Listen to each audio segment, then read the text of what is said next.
Neil the seal, the curious mammal who's become a social media star, is back at it again. This time he was spotted at a local petrol station, caught rocking his 1,000-kilo body onto a ute parked at the servo.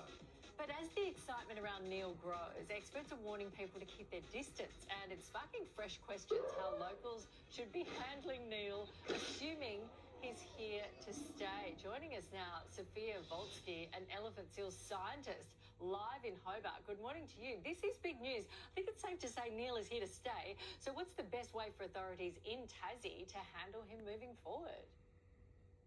Neil has been here to stay. We've been absolutely loving that.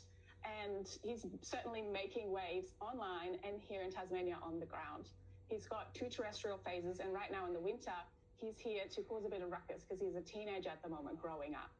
That brings upon some crowding of people wanting to document those moments. That's fair enough. We want to always give him a lot of space and keep him safe by not standing in front of him, staying 20 meters away, keeping dogs on leashes. People here have been really good at understanding that that's the case, but he attracts, some attention. Yeah, Sophia, just take us through some of the damage that he's causing. Some of it looks like he just needs a good scratch. Some of it actually looks like he enjoys the attention.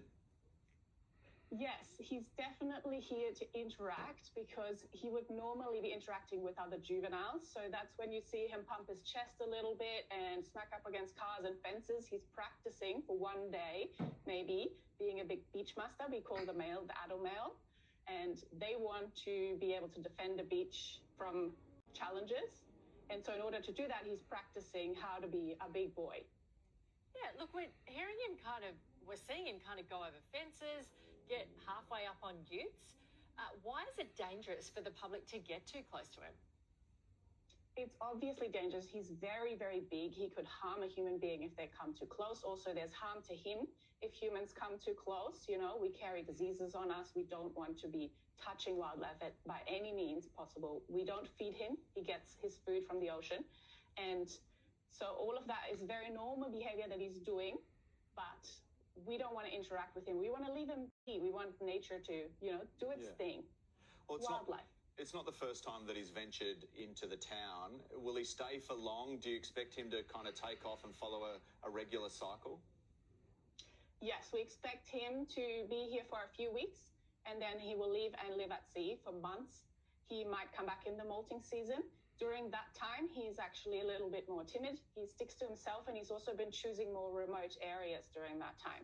What happens in the winter as he's growing up in this teenage sub-adult phase is that he's practicing for the breeding season. So in the winter, there's a bit more activity, but he might actually in the future go explore other places down south in the winter time, practicing for the breeding season that comes up when he gets 10 or 12 years old. Right, yes, I read that the males have a bit of a harem. So he is building up to having a few girlfriends around, is he? Yes, there's no females here in Tasmania. So what we sometimes see when we encounter wild mammals and even sometimes penguins in the wild, we explain to people, this might be a juvenile male that's gone exploring outside of Antarctica. And what we might see Neil do is the opposite. This is his home. He might go exploring further south to find those mates. Okay, no one's swiping for Neil right now. There you go. Hopefully you can find the right partner not too far down the track. Thanks for your time, Sophia. Appreciate it. I wonder what he thinks of Kyle. Thank you so much. Yeah, thank you. Still to come on Sunrise is your